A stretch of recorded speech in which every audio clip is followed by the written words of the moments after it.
ब्रह्ममुरारिसुराचितलिङ्गं निर्मलपाठितशोभितलिङ्गं यन्मयदुःखविनाशनलिङ्गं तत्प्रणमामि सदा शिवलिङ्गम्.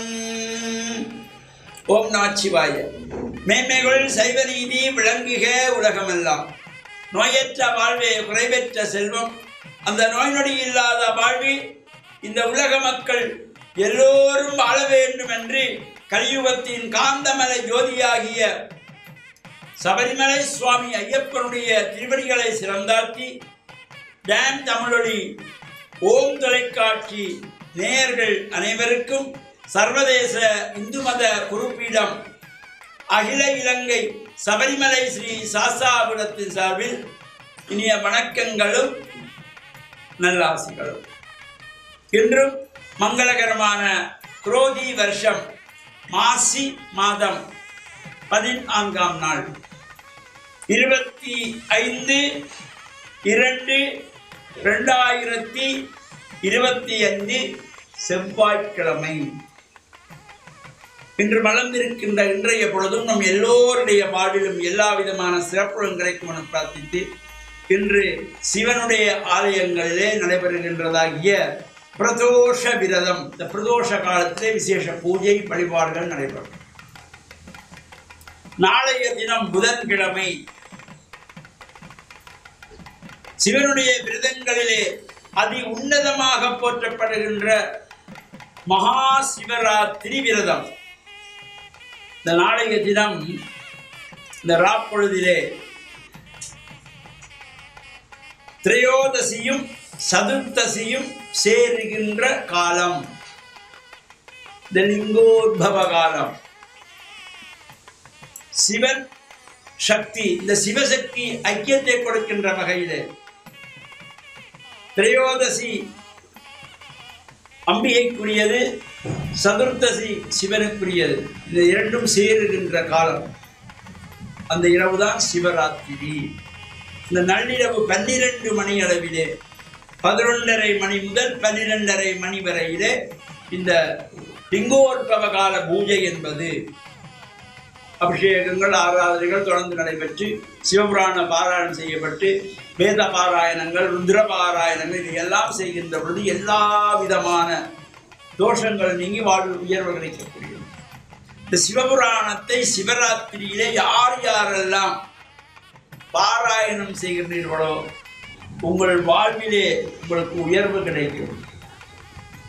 நாளைய தினம் இந்த சிவராத்திரியிலே எத்தனை பேர் சிவசிந்தனையோடு இருந்து நாம் பிரார்த்தனை செய்கின்றோமோ அத்தனை பேருக்கும் சிவனுடைய அனுகிரகம் பூர்ணமாக கிடைக்கும். ஒரு மனதோடு மனதை ஒருநிலைப்படுத்தி சேக்கலார் பெரிய புராணத்திலே சொன்னது போல சுந்தரமூர்த்தி சுவாமிகள் எவ்வாறு இறைவனை பிரார்த்தனை செய்தார் என்று சொல்லுவார். 5 பேர் அறிவும் கண்களே கொள்ள அளப்பெரும் கர்ணங்கள் 4 சிந்தையேயாக குணமறு 3 சாத்தியமையாக என்பது போல இந்த 5 புலன்களையும் ஒருவழிப்படுத்தி 5 புலன்களுக்கும் செல்லுகின்ற அறிவை ஒரு இடத்திலே கொண்டு வந்து நிறுத்த வேணும். 5 பேர் அறிவும் கண்களே கொள்ள. அவ்வாறு நாம் இந்த 5 புலன்களையும் ஒருவழிப்படுத்தி பிரார்த்தனை செய்கின்ற பொழுது இந்த சிவபுராணத்தை பாராயணம் செய்கின்ற பொழுது எல்லா சிறப்புகளும் கிடைக்குமா. இதுதான் மணிவாசக பெருமான் சொன்னார். சிந்தை மகிழ சிவபுராணம் தன்னை முந்தை வினை முழுதும் ஓய உரைப்பன்யா. அந்த ஓய என்பது ஓய்ந்து போக. சிந்தை மகிழ்வதற்கு இந்த சிவபுராணம் படிப்பதனால என்ன பயன்? முந்தை வினை முழுதும் ஓய உரைப்பன்யா என்று அழகாக சொல்லுவார். எனவே அந்த சிவன் அவனின் சிந்தையுள் நின்ற அதனால் அவன் அருளாலே அவன்தாள் வணங்கி நாமும் சிவசிந்தனையிலே இருந்து இறைவனை பிரார்த்தித்து சிவனருளை பெற்று மண்ணில் நல்ல வண்ணம் வாழவும். இந்த சிவராத்திரி 4 ஜாமங்களும் கண்விழித்திருக்க முடியாதவர்கள் லிங்கோத்பவ காலமாகிய 2ஆம் காலம் 2ஆம் ஜாமம் நள்ளிரவு 12:30 மணி வரையிலே கண் விழித்திருந்தாலே சிவராத்திரி விரத அனுஷ்டானம் செய்த புண்ணிய பலன் நமக்கு பூர்ணமாக கிடைக்கும் என்ற நல்ல சிந்தனையோடு டான் தமிழொலி ஓம் தொலைக்காட்சி நேயர்கள் அனைவருக்கும் சர்வதேச இந்து மத குருகுலத்தின் சார்பில் நல்ல ஆசிகளை கூறிக்கொள்வதில் மனமகிழ்வு கொடுக்கிறோம். சர்வே ஜனாக சுகினோ பவந்து சமஸ்த சன்மங்களானி சந்து. சுபம்.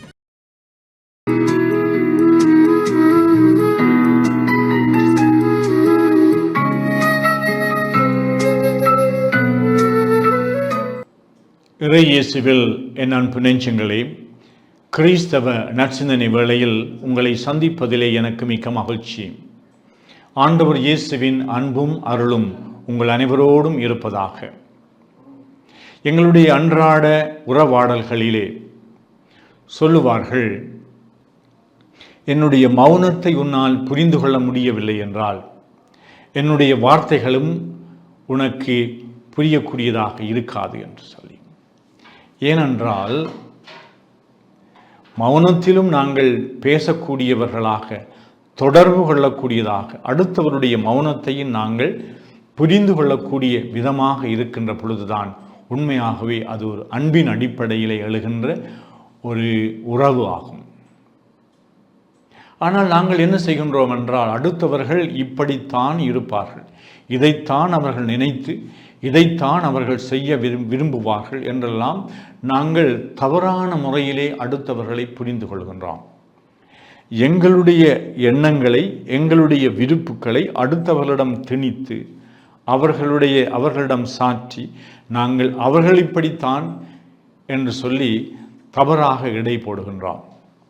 அப்படி செய்வதனாலே எங்களுடைய உறவாடல்களிலே மென்மேலும் சிக்கல் நிறைந்ததாகவும் பிரச்சனைகளை உருவாக்குகின்றதாகவும் கசப்புணர்வுகளை பிறப்பிக்கின்றதாகவும் இருக்கின்றது. இயேசு தம்முடைய போதனையிலே சொல்லுகின்றார், இந்த காலநிலைகளை எல்லாம் நீங்கள் ஆய்ந்து அதை பற்றி நீங்கள் முன்னே அறிந்து அவற்றை சொல்லக்கூடிய ஆற்றல் படைத்தவர்களாக இருக்கின்றீர்கள், அனுபவம் கொண்டவர்களாக இருக்கின்றீர்கள். ஆனால் இந்த காலத்தினுடைய அறிகுறிகளை அறியாமல் இருக்கின்றீர்களே. காலங்கள் மாறிக்கொண்டு போகின்றது. நிகழ்வுகள், எங்களை சுற்றி இருக்கின்ற எங்களுடைய அனைத்து வாழ்க்கையின் நிகழ்வுகளும், சுற்றுச்சூழல்களும், மனிதர்களுடைய நடவடிக்கைகளும் மாற்றங்கள் வழியாக வழிநடத்தப்படுகின்றன. இவற்றிலே என்னுடைய பங்களிப்பு என்ன? இந்த வேளையில் நான் எதை சொல்ல வேண்டும் என்று சரியான முறையிலே நான் செயல்படுகின்றதுதான் ஒரு விவேகமுள்ள நடத்தையாகும்.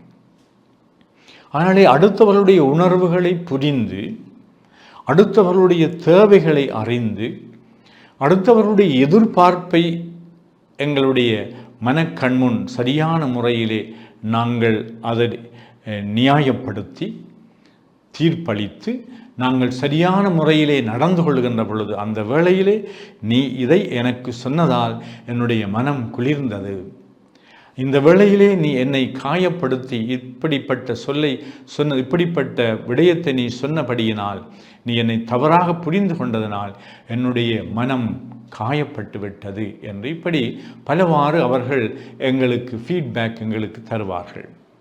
ஆனால் நாங்கள் எப்பொழுதும் காலத்தின் அறிகுறிகளை அறிந்து இந்த காலத்திற்கு ஏற்ப எங்களுடைய நடவடிக்கைகளை நாங்கள் முன்னெடுத்து செல்லுகின்ற பொழுதுதான் நாங்கள் இந்த உலகத்திலே தற்பொழுது வாழ்வதனுடைய அர்த்தத்தை பெற்றுக்கொள்ள முடியும். காலத்தின் தேவைகளை, ஒரு தாய் தன்னுடைய பிள்ளையினுடைய உணர்வுகளை நன்றாக உணர்ந்து கொள்ளக்கூடியவளாக இருப்பாள்.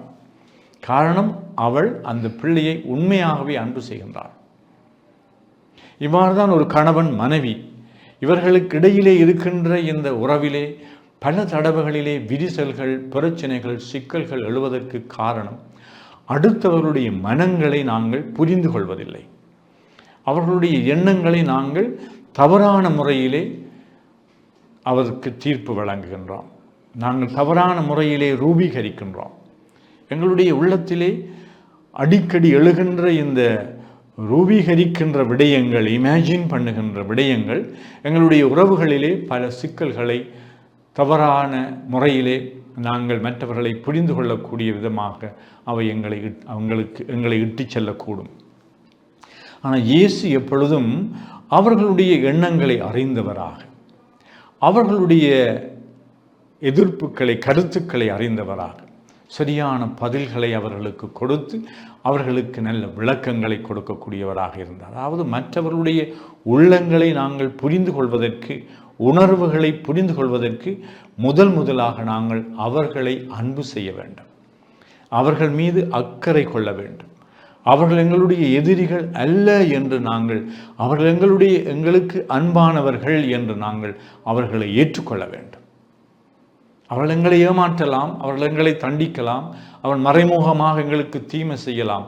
ஆனால் நாங்கள் அவர்களை நம்புவதனாலே எங்களுடைய வாழ்வில் நிச்சயமாக நல்ல நல்ல அனுபவங்களை நாங்கள் பெற்றுக்கொள்ள முடியும்.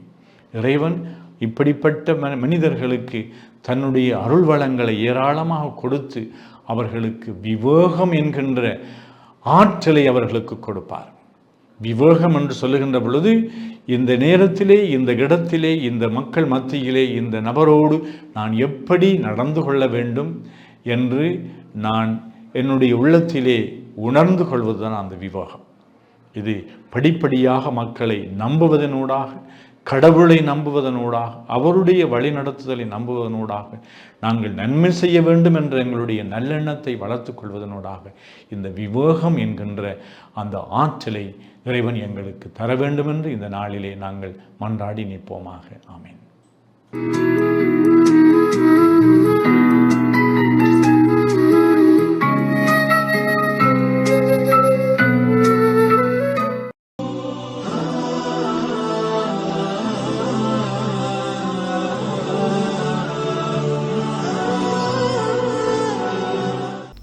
அஸ்ஸலாமு அலைக்கும் வரஹ்மத்துல்லாஹி வபரகாத்துஹு. அன்பான இஸ்லாமிய சகோதரர்களே, ஒருமுறை அல்லாஹினுடைய தூதர் ஸல்லல்லாஹு அலைஹி வஸல்லம் அவர்கள் பள்ளிவாசலிலே சஹாபாக்களோடு பேசிக்கொண்டிருந்த நேரம் சஹாபாக்களை பார்த்து ஒரு கேள்வியை கேட்கின்றார்கள். அதாவது அந்த சஹாபாக்கள் அனைவரையும் பார்த்து ஒரு கேள்வியை கேட்கக்கூடிய நேரம் அல்லாஹினுடைய தூதர் ஸல்லல்லாஹு அலைஹி வஸல்லம் சொல்லுகிறார்கள், உங்களோடு இருக்கக்கூடிய ஒரு நபித்தோழர், அவருடைய வீட்டிற்கு அருகிலே ஒரு ஆறு ஓடிக்கொண்டே இருக்கின்றது, ஒரு நீரோடை ஓடிக்கொண்டிருக்கின்றது. இந்த ஆற்றிலே இந்த மனிதர் ஒவ்வொரு நாளும் 5 தடவைகள் குளிக்கின்றார்.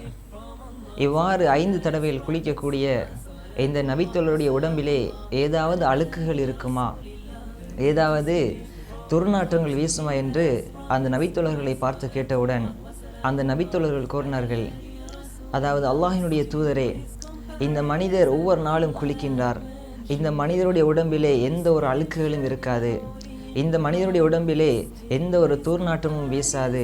அந்த நேரத்திலே அல்லாஹினுடைய தூதர் ஸல்லல்லாஹு அலைஹி வஸல்லம் அவர்கள் சொன்னார்கள், இதே போன்றுதான் ஒரு மனிதர் இந்த உலகத்திலே அவனுக்கு கடமையாக்கப்பட்ட 5 நேர தொழுகைகளையும் சரியான முறையிலே தொழுகின்றார்.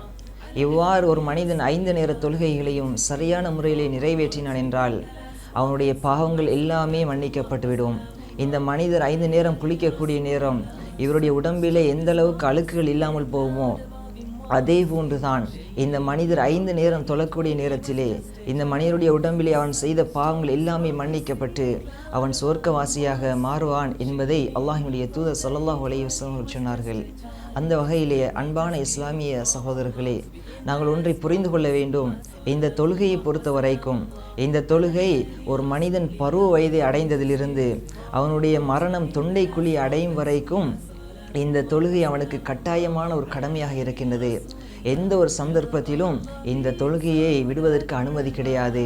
அந்த வகையில் இந்த தொழுகையை நாங்கள் சரியான முறையிலே 5 நேரம் நாங்கள் தொழுகை நிறைவேற்றினோம் என்றால் எங்களுடைய அனைத்து பாவங்களும் மன்னிக்கப்பட்டு நாளை மறுமையிலே நபிமார்களோடோ நபியலார் ஸல்லல்லாஹு அலைஹி வஸல்லம் அவர்களோடோ அல்லாஹுவை ஒவ்வொரு நாளும் காணக்கூடிய அந்த சுவர்க்கத்தை நாங்கள் அடைவதற்கு எல்லாம் வல்ல ரஹ்மான் அனைவருக்கும் உதவி புரிவான என கேட்டு விடைபெறுகின்றேன். அஸ்ஸலாமு அலைக்கும் வரஹ்மத்துல்லாஹி வபரகாத்துஹு.